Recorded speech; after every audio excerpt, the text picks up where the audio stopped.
बंगाल में 4 दिन के बाद फर्स्ट फेज की वोटिंग होगी। महिला आरक्षण संशोधन बिल का वहां कितना इंपैक्ट होगा, इसी पर सबकी नजर भी है। ममता बनर्जी के लिए महिला बढ़ चढ़कर वोट करती हैं, इसलिए ममता बनर्जी के लिए महिला वोट की अहमियत ज्यादा है।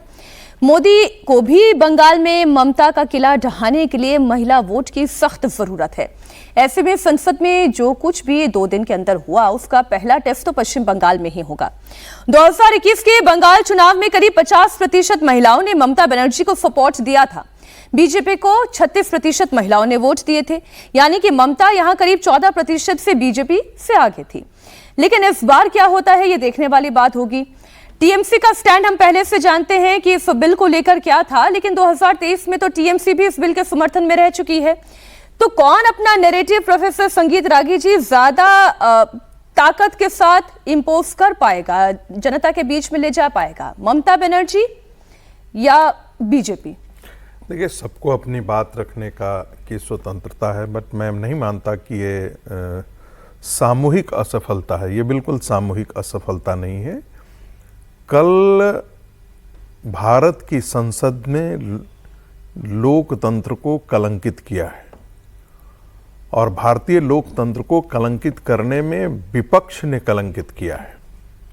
विपक्ष चाहती ही नहीं थी। अभी कहा गया यहाँ पे, विजय जी ने कहा कि सभी ने तो कहा, किसी ने तो महिला आरक्षण का विरोध तो किया नहीं। सभी ने महिला आरक्षण के पक्ष में बोला, बिल्कुल बोला, आप सही कह रहे हैं कि बोला, लेकिन किया महिला आरक्षण के विरोध में। अब बात आती है, देना है तो आपका कमिटमेंट है तो 543 पर ही आप दे देते हैं। तो ये 1996 से इस पर बात चल रही थी, और 1996 से आप सोच लीजिए कि आज 3 दशक हो गए, 30 साल के अंदर, जिसमें कांग्रेस पार्टी भी यूपीए 1 यूपीए 2 दोनों सरकारें थी। यदि इतनी ही कमिटमेंट होता कांग्रेस पार्टी का और इंडी गठबंधन, क्योंकि बहुत सारे इंडी गठबंधन के साथी उस समय यूपीए के भी साथी थे, यदि इतना ही इनका कमिटमेंट होता तो उस समय महिला आरक्षण बिल ले आते और ला करके सदन में पास कर देते। भारतीय जनता पार्टी तो हमेशा खड़ा थी, लेकिन नहीं ऐसा किया। सदन में, राज्यसभा में एक बार पास करवाया, और बाकी समय जो है वो सदन की कार्रवाई जब खत्म होने वाले, सेशन खत्म होने वाला होता था, तब बुलाते थे। और उनको पता था एक बार तो लोकसभा का चुनाव घोषित होने वाला था, तब यानी कि वो बिल लैप्स करना है, उनको मालूम था कि ये लैप्स कर जाएगा, इसीलिए वो लेकर के आए। तो कमिटमेंट कहीं से नहीं था, वो चाहते ही नहीं थे। और वो चाहेंगे क्यों? इसलिए नहीं चाहेंगे कि उनके अपने घर में तो और पहले से है, मां भी सांसद, बेटी भी सांसद, उनको क्या फर्क पड़ता है?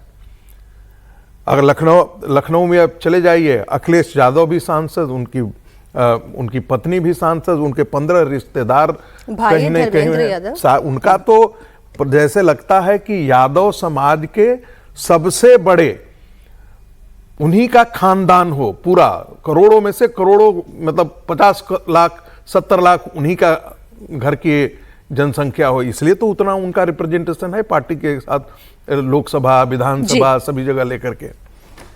दरअसल कांग्रेस पार्टी को डर था, और ये सारे इंडी गठबंधन को डर है जी, कि यदि बढ़ी हुई सीटों के बाद डिलिमिटेशन होगा तो उनके हाथ से 2029 जाएगा, 2027 चला जाएगा, और जितनी विधानसभाएं होंगी, ये उनको डर यहां सता रहा था। लेकिन गृह मंत्री अमित शाह ने तो ये कहा था ना कि डिलिमिटेशन का असर 27 के विधानसभा चुनाव में नहीं पड़ेगा, 2029 तक जितने भी विधानसभा चुनाव होंगे। बिल्कुल आपने सही कहा, लेकिन क्या उनको गृह मंत्री पर भरोसा था? गृह मंत्री ने कहा कि भाई आप अमेंडमेंट चाहते हैं, हम ला करके 50%, 1 घंटा हमको समय दीजिए।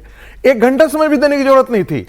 जो बिल प्रपोज किया गया था उस पर उसके एक क्लॉज पर अमेंडमेंट मूव कर दिया जाता, और अमेंडमेंट पर वोटिंग हो जाती। एक ब्रेक के लिए रुकना मेरी मजबूरी है, लेकिन जो आपने भरोसे की बात कही, भरोसा तो नहीं है विपक्ष को, बिल्कुल नहीं है सरकार पर।